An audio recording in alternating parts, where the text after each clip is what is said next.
Welcome to Books for Success. Today, we're delving into the wisdom within The Amen Effect by Sharon Brous. The Amen Effect is an inspiring exploration of the power of community to mend our broken hearts.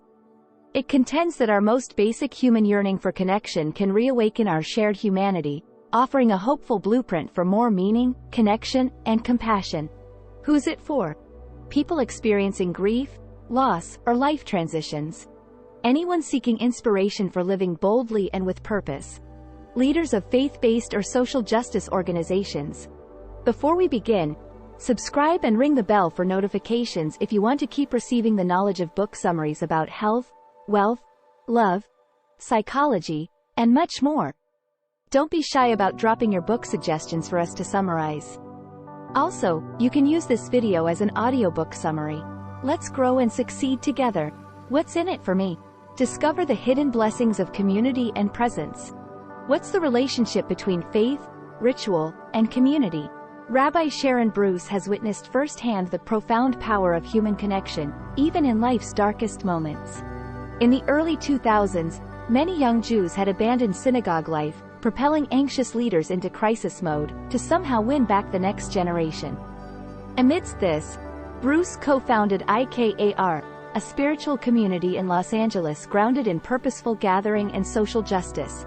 In The Amen Effect, Brous shares her lived experience building IKAR alongside deeply moving stories of grief, loss, and the search for meaning. She has kept vigil at bedsides and experienced the raw grief of mothers losing their children, yet somehow still carving out fleeting moments of intimacy and awe.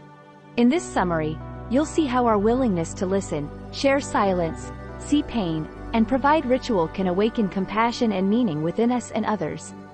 And we'll see how community can help us birth our full purpose, stirring us from passivity into flourishing. Showing up. Gail was the caring mother of 2 children, living with her family in a tight-knit community.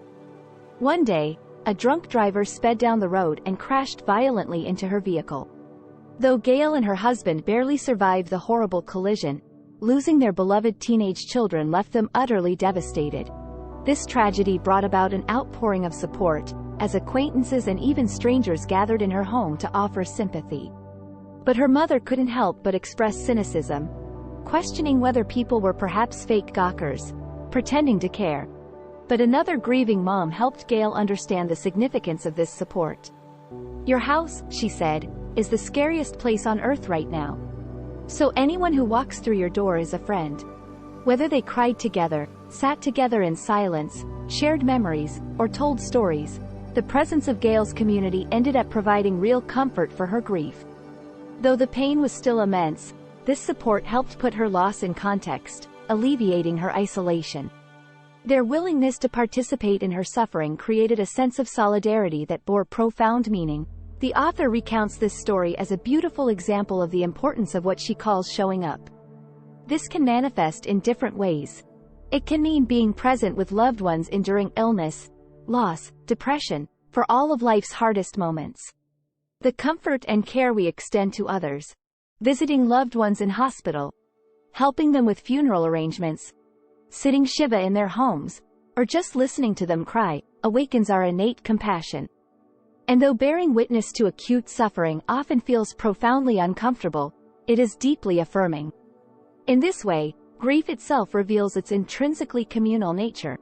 That said, showing up isn't just about sharing in grief. It's also important that we make an effort to attend our family and community's celebrations, milestones, and achievements. It's possible that someone else's success or good fortune can trigger our own jealousy or feelings of failure. But even so, being present to toast the joys of others can foster profound connection.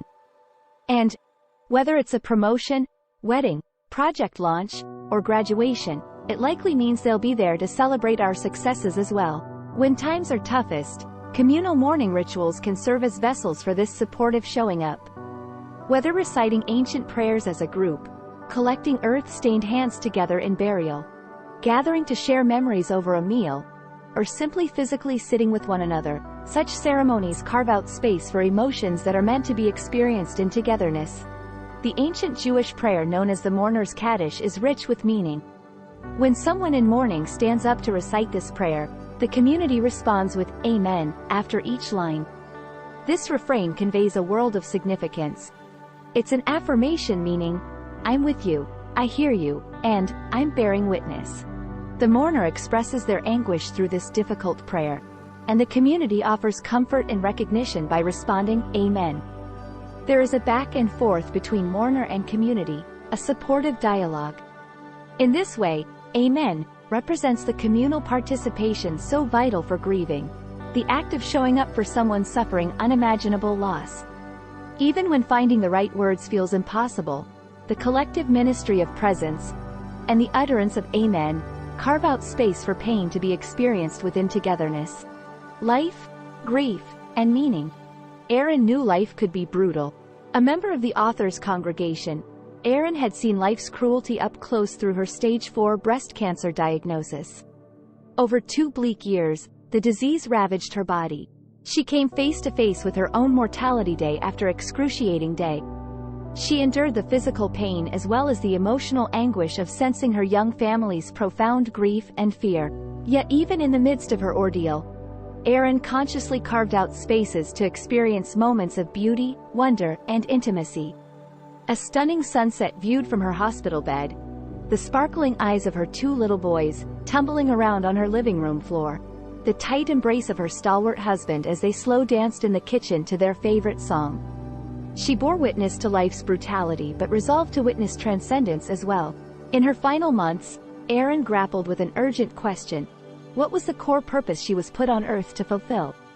It felt urgent to excavate her long-buried dreams and vocational callings, before her time was up. She worried she had, for years, been getting in her own way, allowing the stresses of life to crowd out the boldness she could feel existed inside of her. She wondered whether those around her felt the same restless longing, or if it was mortality, staring death in the face. Either way, she resolved not to let another minute slip by without contending with that persistent, inner voice asking, "Why am I here? And what am I supposed to be doing?" Erin's mind turned to her kids. She hoped they wouldn't just float through life either. She wrote them each a note about the importance of becoming who you were created to be. About looking inside to find what energizes you, rather than chasing external validation. In the end, part of being a mom for her was midwifing her children into embracing their passions. It was an act of trust. If she did that, she believed, everything else would follow. Discovering purpose. The author had her own journey of discovering her purpose that began years earlier. She was a committed student of Talmudic studies when she came across a newspaper article about a devastating flood in Mozambique. Women were stranded for days atop trees, awaiting rescue as crocodile-infested waters raged below. Stunned by the world's apathy, and her own powerlessness to help, she walked out of seminary, driven by an unnamed force. She appeared at Columbia University demanding to see the director of the Human Rights Center about coordinating an emergency airlift. Instead of dismissing her, he convinced her to continue her rabbinical studies while simultaneously pursuing a graduate degree focused on human rights. She ended up marrying religious scholarship with ethical action, past and present, spiritual and political. It was the first of many times that she would feel her life purpose emerge from a place of divine mystery. This mysterious clarity only intensified when her beloved teacher called her into his office shortly before her graduation from rabbinical studies. As he philosophized about the menorah lights in the ancient temple, it dawned on her that he was hinting she could never fully shine while under his shadow. With tears streaming down both their faces, she decided to step into her calling as an independent rabbi. The time had come to nurture her own sacred flame. When it comes to finding our inner purpose, most of us don't get such a moment of shining revelation. One year, the author decided to incorporate a contemplative activity into the high holiday rituals, in hopes of spurring introspection within her congregants. As people gathered for the ceremony, held near the ocean's edge, she passed around index cards and pens. She invited everyone to write down what deeply felt longings or silent yearnings they carried inside, the secret hopes they found themselves waiting for. The sun glinted off the water as 300 temple members put pen to paper. Later at home, the author's family gathered around their dining room table to review the collection of cards. Her young son, laughing, picked out one, speculating, "This must be for my brother. hoping for the latest Star Wars Lego set. However, as the evening progressed, the author noticed a pattern that went beyond these light-hearted wishes. She uncovered a central theme: a profound collective ache for external validation and a sense of waiting for the right moment to act and self-realize. It was as if one person confessed through the silence, saying, "I'm waiting for someone to tell me I'm talented." Another's yearning was palpable, as if they were in the room, whispering, "I wish my parents would say they love me." And from another card, the frustration seemed to leap out, "Why can't she see that I'm trying?" So many in her flock, young and old, seemed too paralyzed to live boldly into their callings, without someone else's stamp of approval. Her eyes welled up, feeling the weight of their deferred dreams. If only they could have a glimpse of their own radiance shining from within. If only they could stop questioning their worth. She longed to awaken them to the reality that they already possessed everything they needed to deem themselves worthy and to pursue their heart's true yearning. She used her high holiday sermon as an opportunity to emphasize that, ultimately, no external voice could confirm their worth. True peace and purpose must spring from within. No one else can grant you permission. Your gifts emerge, precious, from your very soul. Final words. Even when darkness encroaches, we must make the effort to truly show up for one another. If we do, holding each other in sorrow and hope, our presence fills us and others with life. The Amen we offer, from the depths of this care, makes loss somehow survivable, and joy somehow sweeter. In that sacred act of witness, we find purpose. By taking the time to knit hearts back together through loving community, we take the first small steps to mend the wider world. The Amen Effect calls us to nothing less than that truth.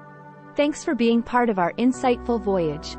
If our summary piqued your interest, we encourage you to dive into the complete book for a deeper understanding. Don't forget to like this video, subscribe for more content if you're new here, and share it with others who might find it valuable. Keep on reading, discovering, and advancing until our next adventure. Welcome to Books for Success. Today, we're delving into the wisdom within The Amen Effect by Sharon Brous. The Amen Effect is an inspiring exploration of the power of community to mend our broken hearts. It contends that our most basic human yearning for connection can reawaken our shared humanity, offering a hopeful blueprint for more meaning, connection, and compassion. Who's it for? People experiencing grief, loss, or life transitions. Anyone seeking